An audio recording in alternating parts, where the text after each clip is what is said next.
नबी करीम सल्लल्लाहु अलैहि वसल्लम के सदक़े तुफैल में मेरी आप तमाम से फिर से गुजारिश है कि मुत्तहिदा तौर पर असमोली के विधानसभा में आप मजलिस का साथ देंगे नहीं देंगे? क्या आप तमाम लोग मजलिस का साथ देंगे? तो मेरे साथ हाथ उठाकर नारा लगाइए, नारे तकबीर, नारे तकबीर, नारे तकबीर, नारे तकबीर। ईरान सीधे तौर पर अमेरिका को धमकी देते हुए कहा है कि अगर पूर्व राष्ट्रपति डोनाल्ड ट्रंप और विदेश मंत्री माइक पोम्पियो पर अमेरिका मुकदमा नहीं चलाता है तो फिर ईरान जनरल कासिम सुलेमानी की मौत का बदला लेने के लिए होगा मजबूर।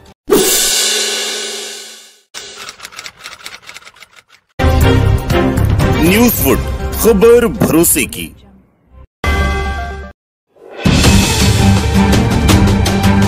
ईरान ने जनरल कासिम सुलेमानी की बरसी पर सुपर पावर अमेरिका को दिया है धमकी। ईरान सीधे तौर पर अमेरिका को धमकी देते हुए कहा है अगर पूर्व राष्ट्रपति डोनाल्ड ट्रंप और विदेश मंत्री माइक पोम्पियो पर अमेरिका मुकदमा नहीं चलाता है तो फिर ईरान जनरल कासिम सुलेमानी की मौत का बदला लेने के लिए होगा मजबूर। वहीं दूसरी ओर AIMIM के राष्ट्रीय अध्यक्ष असदुद्दीन ओवैसी आज मुरादाबाद के असमोली में शोषित वंचित समाज रैली को संबोधित करते हुए समाजवादी पार्टी के मुखिया अखिलेश यादव पर जमकर हमला बोला। कांग्रेस और भाजपा को खूब सुनाई खरी खोटी। नमस्कार, आप देख रहे हैं प्रहार और मैं हूं दिल्ली स्टूडियो से आपके साथ साकिब जकरिया। आइए सबसे पहले शुरुआत करते हैं अंतरराष्ट्रीय खबरों से। आज ईरान के राष्ट्रपति इब्राहिम रईसी ने अपने जनरल कासिम सुलेमानी की दूसरी बरसी पर बदला लेने की बात कही है।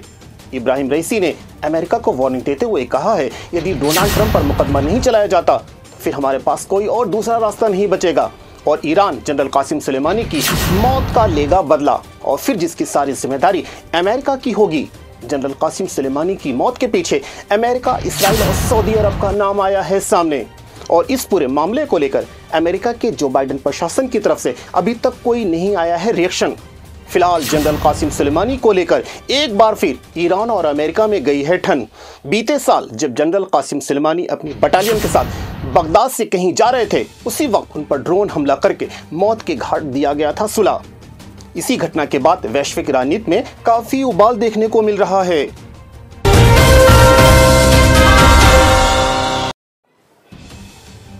उत्तर प्रदेश में इसी साल विधानसभा चुनाव होने जा रहे हैं जिसको लेकर यूपी के रण में ऑल इंडिया मजलिस इत्तेहादुल मुस्लिमीन के राष्ट्रीय अध्यक्ष असदुद्दीन ओवैसी आज मुरादाबाद के असमोली में शोषित वंचित समाज रैली को संबोधित करते हुए कहा सभी पार्टियां मुसलमानों के वोट के भिखारी हैं। जनाब मुलायम सिंह यादव साहब ने पार्लियामेंट में खड़े होकर नरेंद्र मोदी को आशीर्वाद दिया और कहा कि तुम दोबारा देश के प्रधानमंत्री बन जाओ। अगर मैं बोलता वो बात तो ये समाजवादी पार्टी में जो अपना ईमान बेचकर बैठे हुए वो बोलते ओवैसी को खबर की जगह नहीं देंगे हम। मगर मुलायम सिंह यादव ने कहा मोदी मैं तुमको आशीर्वाद देता हूं तुम दोबारा प्रधानमंत्री बन जाओ तो नरेंद्र मोदी खुश होकर नमस्ते कर दिए उनको खड़े होकर। और मैं यहां पर आपकी हिस्सेदारी की बात कर रहा हूं, मैं आपकी सियासी क़यादत, आपको नेता बनाने की बात कर रहा हूं, मैं आपके इंसाफ की लड़ाई लड़ रहा हूं, मैं आपके हुकूक की लड़ाई लड़ रहा हूं, मैं आपके मान सम्मान की लड़ाई लड़ रहा हूं। तो मुझे कहा जाता है कि नहीं ये वोट काटने को आया है। वोट काटने मैं आया। 2019 के लोकसभा के चुनाव में सपा और बीएसपी मिलकर लड़े, सिर्फ 15 MP जीते। क्यों जीते? 75% तो मुसलमान वोट दिए, CSGS का डेटा है। आजम खान जीती अपनी ताकत की वजह से, शफीकुर रहमान बर्ख जीते अपनी ताकत की वजह से, समाजवादी की वजह से नहीं जीते। आपने वोट दिया आजम खान को, शफीकुर रहमान बर्ख को, ST हसन को, मगर ये बोलेंगे नहीं नहीं हमने जिताया। अरे तुम कहां जीते? अगर तुम्हारे वोट पड़ जाते तो तुम 15 क्यों जीतते सपा और बीएसपी वाले?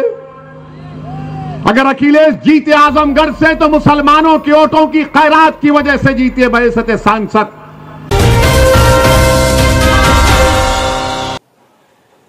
उत्तराखंड के हरिद्वार और छत्तीसगढ़ के रायपुर में जो शर्म संसद आयोजित की गई थी उस पर ये पार्टियां अपनी खामोशी कब तोड़ेंगी? मुसलमानों को बर्बाद करने वालों को गिरफ्तार कब किया जाएगा?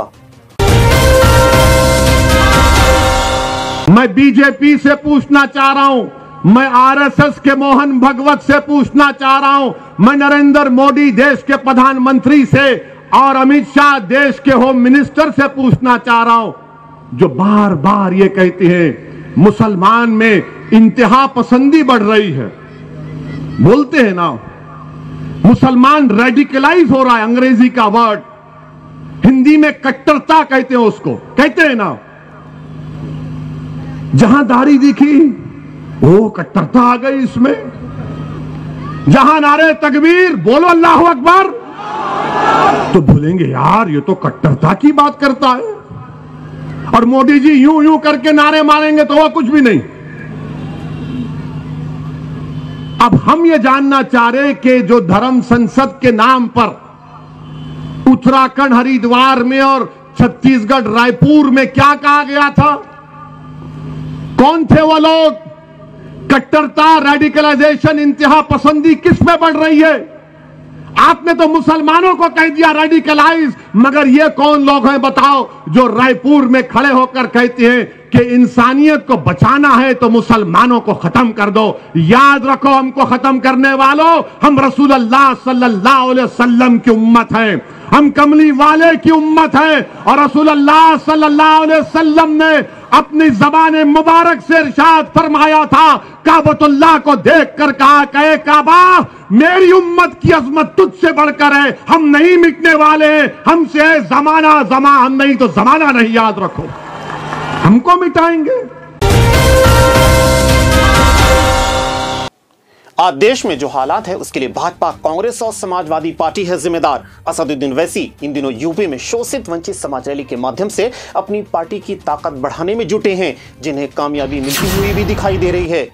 इनकी रैलियों में जुट रही है भारी भीड़, जिसको लेकर विपक्षी पार्टियों की उड़ गई है नींद। आज प्रहार में बस इतना ही, मुझे दीजिए इजाजत और रखिए अपना ख्याल। Be alert, be careful, corona है अभी आसपास, आप पहनना जारी रखिए फेस मास्क।